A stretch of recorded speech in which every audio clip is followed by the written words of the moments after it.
हिंदू धर्म में तुलसी के पौधे को बहुत ही पवित्र पौधा माना जाता है। इस पौधे में साक्षात भगवान विष्णु और लक्ष्मी का वास होता है। भगवान विष्णु तुलसी पत्र के बिना किसी भी प्रकार का भोग स्वीकार नहीं करते हैं। तुलसी को विष्णु प्रिया भी कहा जाता है, इसीलिए जो मनुष्य तुलसी की पूजा करता है वह कभी दरिद्री नहीं रहता है, उसकी कभी दुर्गति नहीं होती है। ऐसा मनुष्य घोर पाप करने पर भी नरक में नहीं जाता है। तुलसी को मात्र जल देने से क्या फल मिलता है, आइए जानते हैं इस महान कथा के माध्यम से। एक बार देवी सत्यभामा भगवान श्री कृष्ण से पूछती है, हे स्वामी, आप तो तीनों लोकों के स्वामी हैं, फिर भी आप इस तुलसी के पौधे की पूजा क्यों करते हैं? इसे नित्य जल क्यों चढ़ाते हैं? मैं इस पौधे को जल चढ़ाने का महत्व जानना चाहती हूं। तब भगवान श्री कृष्ण कहते हैं, हे देवी सत्यभामा, तुलसी साक्षात लक्ष्मी का ही रूप है। इसकी नित्य पूजा करने के करोड़ों फायदे हैं। इसे जल चढ़ाने मात्र से ही मनुष्य के करोड़ों पाप नष्ट हो जाते हैं। तुलसी को जल देने का महत्व बताने से पहले मैं तुम्हें एक अत्यंत प्राचीन कथा सुनाता हूं। इस कथा के माध्यम से तुम्हें तुम्हारे सारे प्रश्नों के उत्तर मिल जाएंगे, इसीलिए तुम इस कथा को ध्यान से सुनो। श्री कृष्ण कहते हैं, हे देवी, जो भी मनुष्य केवल इस कथा का श्रवण कर लेता है उसे 100 वर्षों तक तुलसी को जल देने का फल प्राप्त होता है। देवी सत्यभामा कहती है, हे प्रभु, मैं इस कथा को अवश्य सुनना चाहती हूं। आप मुझे वह कथा सुनाइए, मैं इसे पूरे ध्यान से सुनूंगी। तब भगवान श्री कृष्ण देवी सत्यभामा को तुलसी को जल देने के महात्म्य की कथा सुनाते हैं। हे देवी सत्यभामा, इस विषय में एक प्राचीन इतिहास है जो बहुत ही उत्तम और पुण्य फल प्रदान करने वाला है। पूर्वकाल की बात है, अवंतीपुरी में धनेश्वर नाम का ब्राह्मण रहता था। वह जन्म से तो ब्राह्मण था, किंतु वह कर्म से भ्रष्ट, कपटी बुद्धि वाला, कंबल तथा चमड़ा आदि बेचकर धन कमाने वाला तथा अत्यधिक झूठ बोलने वाला था। उसका मन हमेशा बुरे काम करने में लगा रहता था। वह चोरी, वेश्यागमन तथा जुए में आसक्त रहता था। उसने अपने जीवन में कभी पुण्य के काम नहीं किए, शास्त्रों का अध्ययन नहीं किया, पूजा पाठ भी नहीं किया। सदैव अपना मन दूसरों के धन पर लगाकर रहता था। वह दिन में धन कमाता और रात्रि में वेश्याओं के साथ रात बिताता था। इस प्रकार से वह अत्यंत पापी धनेश्वर ब्राह्मण अपना जीवन केवल पाप करने में व्यतीत करता था। उसने अपने मुख से कभी भगवान विष्णु का नाम भी नहीं लिया और न कभी देवी देवताओं का पूजन किया। इस प्रकार से पाप करते हुए उसे अनेक वर्ष बीत गए। फिर वह धनेश्वर ब्राह्मण खरीदी बिक्री करने के लिए माहिष्मतीपुरी में जा पहुंचता है। उस नगर के पास से नर्मदा नदी बहती है। उस स्थान पर उस नदी में स्नान करने के लिए दूर दूर से लोग आया करते हैं। फिर वह ब्राह्मण उसी नदी के किनारे के एक आश्रम में ठहरता है। उस आश्रम में अनेक विद्वान ब्राह्मण पुराणों का पठन तथा भगवान विष्णु की स्तुति में मग्न रहते थे। वह पाखंडी धनेश भी ढोंग करता हुआ वहीं पर उनके साथ रुक गया। उन विद्वान ब्राह्मणों के साथ रह के उसे भी श्री हरि विष्णु के नाम सुनने का अवसर मिलता था। वह उस स्थान पर 1 महीने तक रुका। फिर वहां पर आए लोगों ने गायों का पूजन करके ब्राह्मणों को भोजन कराया, तो उस पापी ब्राह्मण ने भी उनके साथ बैठकर भोजन किया और भगवान का प्रसाद ग्रहण किया। वहीं पर उस आश्रम में एक तुलसी का पौधा था। वह ब्राह्मण जाने अनजाने में ही उस तुलसी के पौधे में पानी डालता था। उसके मन में कोई विचार नहीं था कि वह क्या कर रहा है। वह रोज सुबह उठकर पात्र में पानी लेकर तुलसी के पौधे में डालता रहता था। फिर एक दिन वह आश्रम में सोया हुआ था, तो उस स्थान पर एक सर्प आ गया और उस सर्प ने उसे नींद में ही काट लिया। उस पापी ब्राह्मण की नींद में ही मृत्यु हो गई। सुबह जब अन्य ब्राह्मणों ने उसे बेहोश अवस्था में देखा, तो उन्होंने उसके मुख में तुलसी पत्र और तुलसी का जल डाल दिया। फिर सभी ब्राह्मणों को पता चला कि उसकी मृत्यु हो गई है। उस पापी ब्राह्मण की मृत्यु के बाद उस स्थान पर यम के दूत प्रकट हुए और उसे पकड़कर यमलोक ले जाने लगे। रास्ते में जाते हुए वह ब्राह्मण विलाप करने लगा और यमदूतों से कहने लगा, हे यमदूतों, मुझे कहाँ ले जा रहे हो? मेरी मृत्यु किस कारण से हुई है? तब यमदूत कहने लगे, अरे दुष्ट ब्राह्मण, तूने जन्म से लेकर मृत्यु तक बहुत पाप किए हैं। तेरे पापों के कारण ही तुझे एक काले सर्प ने काट लिया और तेरी मृत्यु हो गई है। अब हम तुझे यमलोक लेकर जा रहे हैं। वहां पर यमराज तेरे पाप कर्मों का लेखा जोखा देखेंगे और निश्चित ही तुझे वे नरक में डालेंगे। फिर वह ब्राह्मण जोर जोर से विलाप करने लगा और उन यमदूतों से क्षमा याचना करने लगा। किंतु यम के दूतों को उस पर जरा सी भी दया नहीं आई और वे उसे पीटते हुए यमलोक लेकर गए। जब यम के दूत उस ब्राह्मण को लेकर यमराज के सामने पहुंच गए तो यमराज के पास बैठे हुए चित्रगुप्त ने उस ब्राह्मण के जन्म से लेकर मृत्यु तक के कर्मों का लेखा जोखा निकाला और यमराज से कहने लगे, हे महाराज, इस ब्राह्मण ने तो बचपन से लेकर मृत्यु तक पाप ही पाप किए हैं। इसने कोई पुण्य का काम नहीं किया है। यह तो मूर्तिमान पाप ही है। इसे कल्प भर के लिए नरक में डाल दिया जाए। फिर यमराज कहते हैं, हे दूत, जीवन भर पाप करने वाले इस दुष्ट ब्राह्मण को उठाकर ले जाओ और इसे कुंभीपाक नामक नरक में डाल दो। यमराज के आदेश का पालन करते हुए वे यम के दूत हंसते हुए उस पापी ब्राह्मण को लेकर चले गए और उसे मुदगरों से पीटने लगे, जिससे उस ब्राह्मण का मस्तक टूट गया और वे उसे कुंभीपाक नामक नरक में ले गए। उस भयंकर नरक में खौलते हुए तेल के बड़े बड़े घड़े थे, जिसके नीचे भयंकर अग्नि धधक रही थी। फिर यमराज के दूत ने उस ब्राह्मण को उस खौलते हुए तेल के घड़े में डाल दिया। लेकिन जैसे ही वह ब्राह्मण उस खौलते हुए तेल के घड़े में गिरा, वह तेल एकदम से ठंडा पड़ गया। इस विचित्र घटना को देखकर उस यम के दूत को बड़ा आश्चर्य हुआ। ऐसा पहले कभी नहीं हुआ था।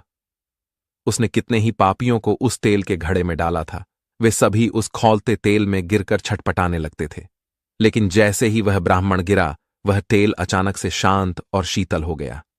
इस आश्चर्य को देखते ही वह यमदूत तीव्र गति से दौड़ता हुआ यमराज के पास पहुंच गया। यमराज ने पूछा, हे दूत, क्या बात है, इतनी तीव्र गति से दौड़ते हुए क्यों आ रहे हो? फिर वह दूत कहता है, हे यमराज, आपने जिस ब्राह्मण को कुंभीपाक में डालने के लिए कहा था, जैसे ही हमने उसे कुंभीपाक नरक में डाल दिया, नरक की अग्नि बुझ गई और वह खौलता हुआ तेल भी ठंडा पड़ गया।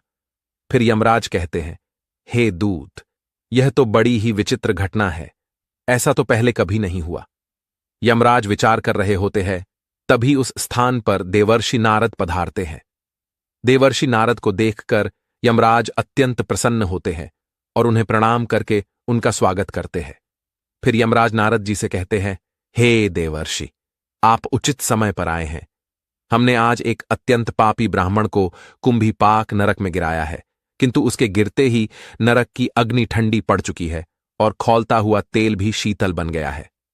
तब देवर्षि नारद यमराज से कहने लगते हैं, हे धर्मराज, आपने जिस ब्राह्मण को कुंभीपाक नरक में डाला है, वह नरक में डालने योग्य नहीं है, क्योंकि इस ब्राह्मण के द्वारा अनजाने में ही ऐसा कर्म हो गया है जो नरक का नाश करने वाला है।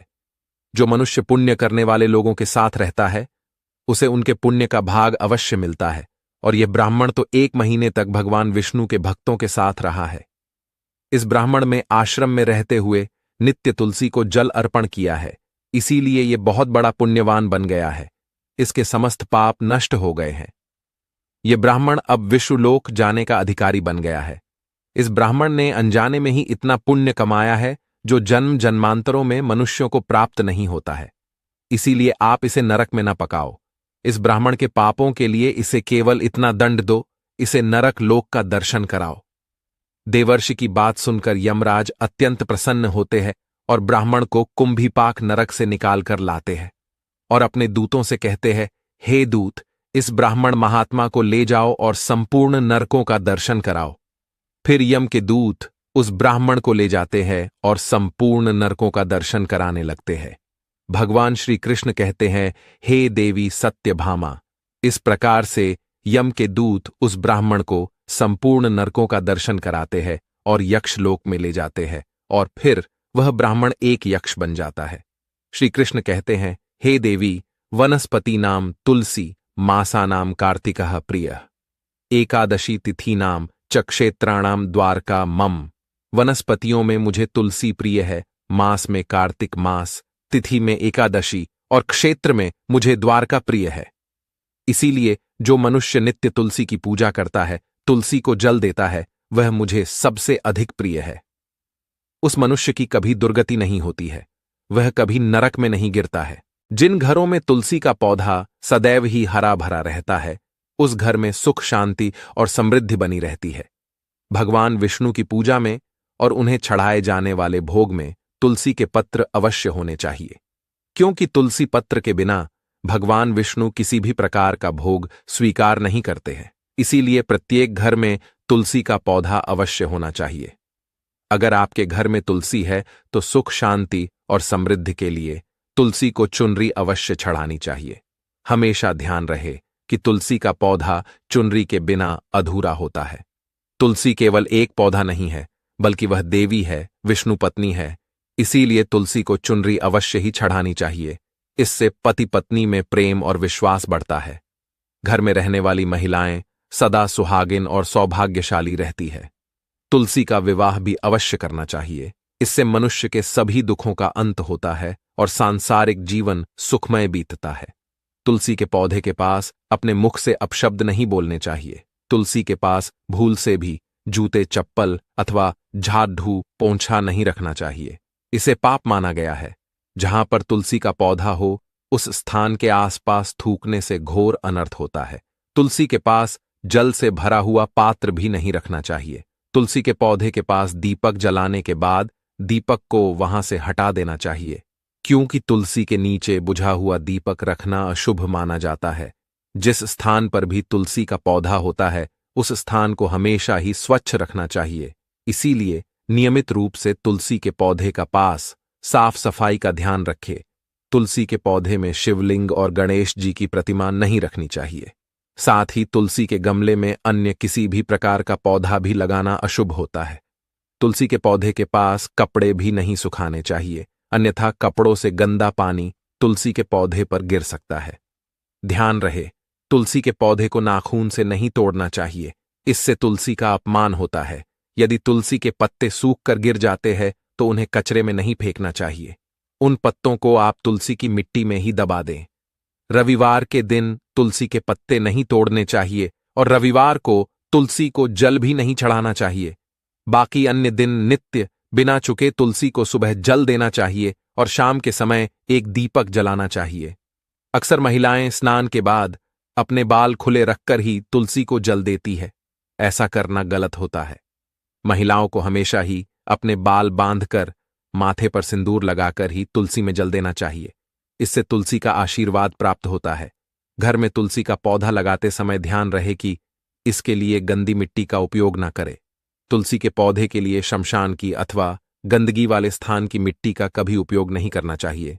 इससे तुलसी मां रूठ जाती है और सूखने लगती है।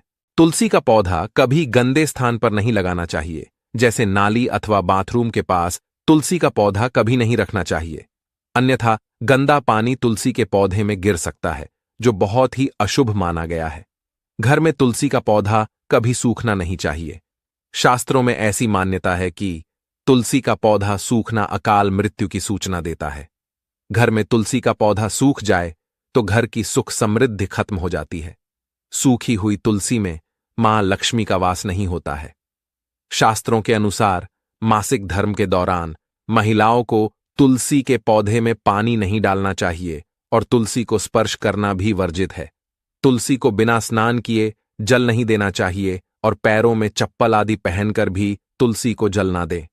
तुलसी को जल देते समय ध्यान रहे कि वह जल आपके पैरों पर ना पड़े। इससे तुलसी का अपमान होता है। श्री कृष्ण कहते हैं, नित्य तुलसी के दर्शन से मनुष्य को स्वर्ग की प्राप्ति होती है और तुलसी पत्र के सेवन से उसके सभी पाप नष्ट हो जाते हैं। तुलसी का पौधा हमेशा ही घर के सामने लगाना चाहिए। इसे पूर्व अथवा उत्तर दिशा में लगाना सबसे अधिक शुभ होता है। तुलसी के पास मरुस्थलीय पौधे रखना बेहद अशुभ माना जाता है। ऐसे पौधों से नकारात्मक ऊर्जा निकलती है। शास्त्रों में कहा गया है, जिन पौधों से हरी भरी कलियों की उत्पत्ति ना हो, उसके स्थान पर कांटे निकलते हो, तो ऐसे पौधों को तुलसी के पास कभी रखना नहीं चाहिए। शास्त्रों में केले के पौधे का विशेष महत्व बताया गया है। अगर तुलसी के पास केले का पेड़ लगा देते हैं तो कई गुना अधिक लाभ प्राप्त होंगे। केले के पेड़ में भगवान विष्णु का वास होता है। इसे तुलसी के पास लगाने से घर में सुख समृद्धि आती है। तुलसी के पौधे में शालिग्राम भी अवश्य रखना चाहिए। तुलसी के गमले में शालिग्राम रखने से तुलसी का और भी अधिक शुभ प्रभाव आपको देखने को मिलेगा। शालिग्राम भगवान विष्णु का निराकार रूप माना जाता है। यह काले रंग का पत्थर होता है, जिसे विलक्षण और मूल्यवान माना गया है। इसे अगर तुलसी के गमले में रखेंगे तो आपके घर से संपूर्ण नकारात्मक ऊर्जा नष्ट हो जाएगी। घर में केवल एक ही शालिग्राम की पूजा करनी चाहिए। पुराणों में कहा गया है, भगवान विष्णु की मूर्ति से कई ज्यादा उत्तम होता है शालिग्राम की पूजा करना। शालिग्राम को चंदन लगाकर उस पर एक तुलसी का पत्ता रखना चाहिए। प्रतिदिन शालिग्राम को पंचामृत से स्नान कराना चाहिए। ऐसा करने से सभी जन्मों के पाप नष्ट होते हैं। शालिग्राम सकारात्मकता और सात्विकता का प्रतीक होता है। तो दोस्तों, इस प्रकार से भगवान श्री कृष्ण ने देवी सत्यभामा को तुलसी के पौधे को जल देने का महत्व बताया है और घर में तुलसी का पौधा लगाने के नियम बताए हैं। आपको यह कथा कैसी लगी कमेंट करके जरूर बताएं।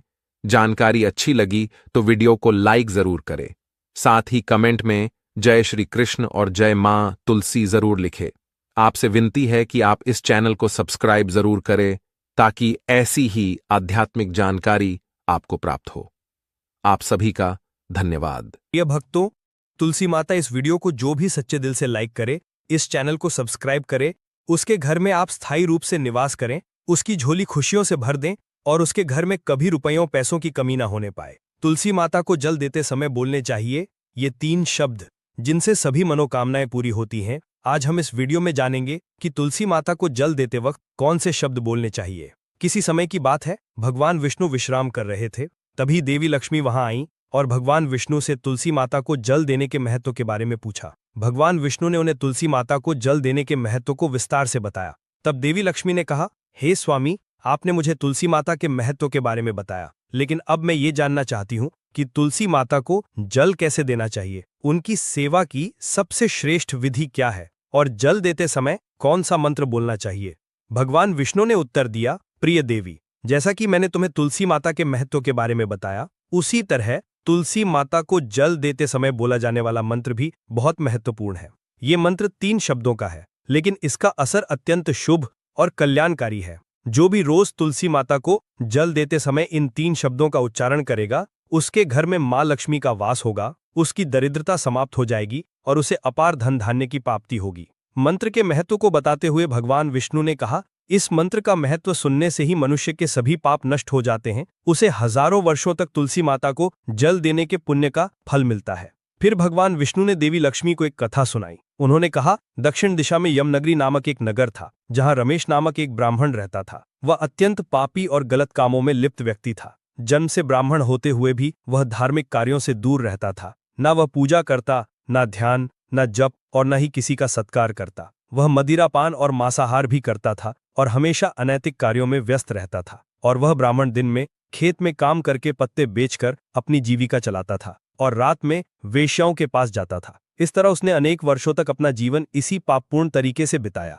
फिर एक दिन वह दुर्बुद्धि ब्राह्मण पत्ते इकट्ठा करने के लिए एक आरशी की वाटिका में पहुंचा और पत्ते तोड़ने लगा। तभी एक काले सर्प ने, जो काल के रूप में वहां उपस्थित था, उसे काट लिया। उसी समय उसकी मृत्यु हो गई। उसकी मृत्यु के तुरंत बाद यमराज के दूत वहां प्रकट हुए और उसकी आत्मा को लेने के लिए आए। वे उसे यमलोक ले जाने लगे। मार्ग में वह ब्राह्मण यमदूतों के सामने रोने और विलाप करने लगा। उसने कहा, हे दूतों, मुझे कहाँ ले जा रहे हो? मुझे छोड़ दो, मेरे प्राण बचा लो। लेकिन यमदूत बोले, अरे पापी ब्राह्मण, तेरे दुष्कर्म के कारण तुझे ये दंड मिला है। अब यमराज तुझे घोर नरक में डालेंगे। यमलोक पहुंचने पर चित्रगुप्त ने उस ब्राह्मण का पूरा लेखा जोखा प्रस्तुत किया। उन्होंने कहा, हे धर्मराज, इस ब्राह्मण ने अपने पूरे जीवन में केवल पाप किए हैं। इसने कभी कोई पुण्य कार्य नहीं किया। धर्मराज ने दूतों से कहा, हे दूतों, इस घोर पापी ब्राह्मण को नरक में डाल दो। इसे अपने कर्मों का फल भोगना होगा। यमदूत उस ब्राह्मण को नरक में ले गए और उसे भयंकर अग्नि में धकेल दिया। वह कई वर्षों तक नरक की यातनाएं सहता रहा। इसके बाद उसे अगले जन्म में बैल के रूप में जन्म मिला। बैल का शरीर पाकर उसने भारी बोझ उठाने का कार्य किया। उसका मालिक उसे दिन रात काम करवाता था। जब उसकी शक्ति समाप्त होने लगी तो मालिक ने उसे एक लंगड़े आदमी को बेच दिया। वह लंगड़ा आदमी उस बैल का उपयोग अपने बोझ उठाने के लिए करता था। बैल ने 8 वर्षों तक उसकी सेवा की। फिर एक दिन वह बैल लंगड़े आदमी को लेकर एक ऊंचे पर्वत पर चढ़ा। अधिक परिश्रम और थकान के कारण वह बैल मूर्छित होकर गिर पड़ा और अंतिम सांसें लेने लगा। वहां खड़े लोगों को उस बैल पर दया आ गई। उन्होंने उसके मुख में पानी डालने का प्रयास किया। उसी भीड़ में एक पुण्यात्मा व्यक्ति भी था। उसने अपने पुण्य का थोड़ा भाग उस बैल को दे दिया। इसे देखकर अन्य लोगों ने भी अपना पुण्य उसे देना शुरू कर दिया। उसी भीड़ में एक वेश्या भी खड़ी थी। सभी अपना पुण्य उस बैल को देकर उसका उद्धार करने का प्रयास कर रहे थे। ये देखकर उसने भी अपना पुण्य उस बैल को दे दिया। कुछ देर बाद उस बैल की मृत्यु हो गई। फिर उस स्थान पर यमदूत आए और उस बैल के शरीर से उस ब्राह्मण की आत्मा को निकालकर यमलोक ले गए। यमलोक पहुंचने पर उसे यमदेव के सामने प्रस्तुत किया गया। चित्रगुप्त ने जब उसका लेखा जोखा देखा तो वे चकित रह गए। वेश्या के द्वारा दिए गए पुण्य के कारण उसके सभी जन्मों के पाप नष्ट हो चुके थे। यमदेव ने कहा, हे ब्राह्मण, उस वेश्या ने तुझे अपना पुण्य देकर तुझ पर बड़ा उपकार किया है। उसी के पुण्य के असर से तुम्हारे सभी पाप नष्ट हो गए हैं, इसीलिए अब तुम्हें फिर से मनुष्य जन्म प्राप्त होगा। इस तरह वह ब्राह्मण पृथ्वी पर एक उत्तम ब्राह्मण कुल में जन्म लेता है। उस महापुण्य के असर से उसे अपने पूर्व जन्म की सारी बातें याद आने लगती हैं। जब वह बड़ा होता है तो उसे यह ध्यान आता है कि पिछले जन्म में जब वह बैल था तब एक वेश्या ने उसे अपना पुण्य दिया था। उसके मन में उस वेश्या के बारे में जानने की उत्सुकता जागती है। वह वेश्या का पता लगाकर उसके नगर में पहुंचता है। वहां वह वेश्या, जो अब बूढ़ी हो चुकी थी, उसे मिल जाती है। वह ब्राह्मण उसके सामने जाकर बार बार प्रणाम करता है और धन्यवाद देने लगता है। वेश्या उससे पूछती है, हे ब्राह्मण श्रेष्ठ, आप कौन हैं और किस कारण मुझे धन्यवाद दे रहे हैं? मैंने आपका कौन सा कार्य किया है जिसके लिए आप मुझे धन्यवाद दे रहे हैं? नमस्कार कर रहे हैं। तब ब्राह्मण कहता है, हे माँ, मैं वही बैल हूं जिसे तुमने अपना पुण्य देकर जीवन दान दिया था। अपने पाप कर्मों के कारण मुझे पिछले जन्म में बैल बनना पड़ा।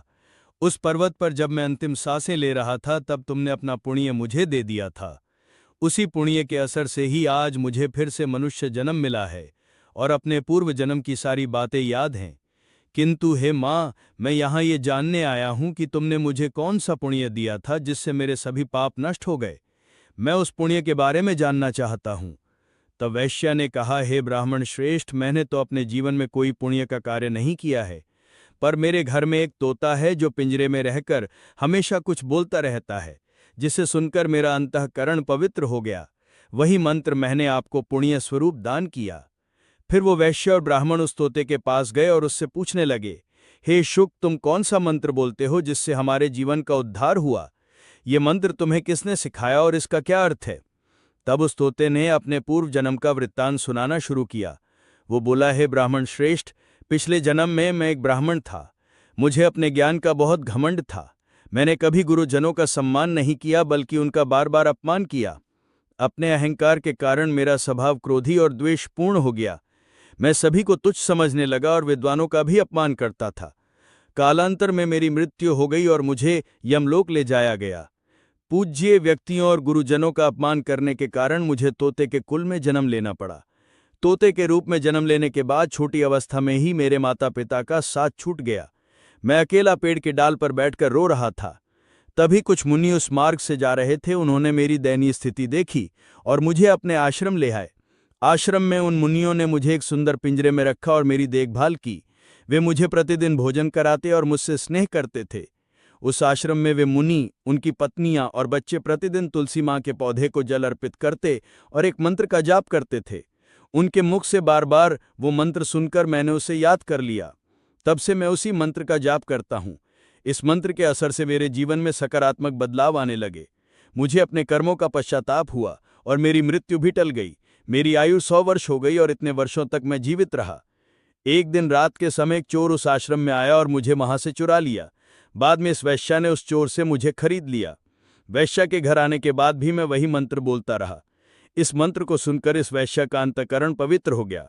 उसने अपना पुराना जीवन छोड़कर भगवान विष्णु की भक्ति करनी शुरू कर दी। हे ब्राह्मण देव, इसी मंत्र के असर से मेरे और इस वैश्या के सभी पाप नष्ट हो गए।